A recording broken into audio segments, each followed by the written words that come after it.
de curar e de livrar dos demônios que havia sobre aquela mulher. A Bíblia Sagrada nos fala que esta mulher, quando passa a conhecer Jesus, então Jesus vai e livra ela de todas as suas enfermidades. A Bíblia nos fala que quando Jesus chega para esta mulher, então Jesus vai operar um sinal e um milagre na vida daquela mulher. A Bíblia diz que ela estava enferma, ela vivia com enfermidade. Se não bastasse só a enfermidade, existiam também 7 demônios que aprisionavam a vida daquela mulher. Desde então, aí ela passa a ser uma seguidora, uma discípula do Mestre, uma mulher que vai andar agora passo a passo, lado a lado, junto a junto a Jesus de Nazaré. Como não andar com Jesus depois de ser feito um grande milagre?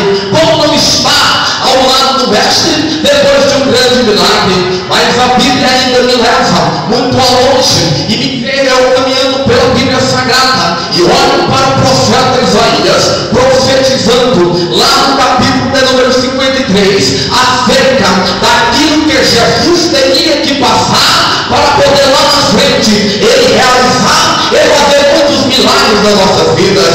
A Bíblia Sagrada nos fala que Jesus então vai ser conduzido para o alto do Gólgota. Deus resolveu abrir só um pouquinho dos céus para o profeta Isaías, e na sua visão ele vê então Jesus entrando dentro de Jerusalém e ele começa a profetizar: eis que vai surgindo um renovo, e ele é como a terra seca, uma raiz em que os homens não dão nada por ele. Não vai haver nem beleza, nem formosura, nem aparência para que os homens possam ter essa presença perto dele.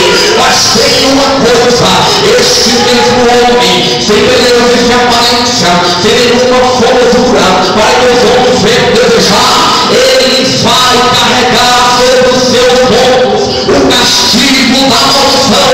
Ele vai trazer a paz para este povo, e este povo vai pisar na costa dele, e pelas suas pisaduras este povo vai ser parado.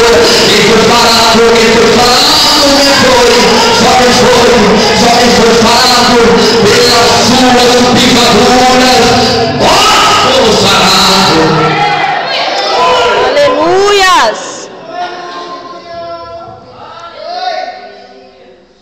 Isaías vê então a visão do cordeiro sendo levado para o matadouro, e a Bíblia diz pela boca do profeta Isaías que seria um homem que não haveria aparência e nem beleza, e os homens que visse não iam lhe desejar. Ele seria indigno, o mais rejeitado entre os homens, o mais desprezado das nações.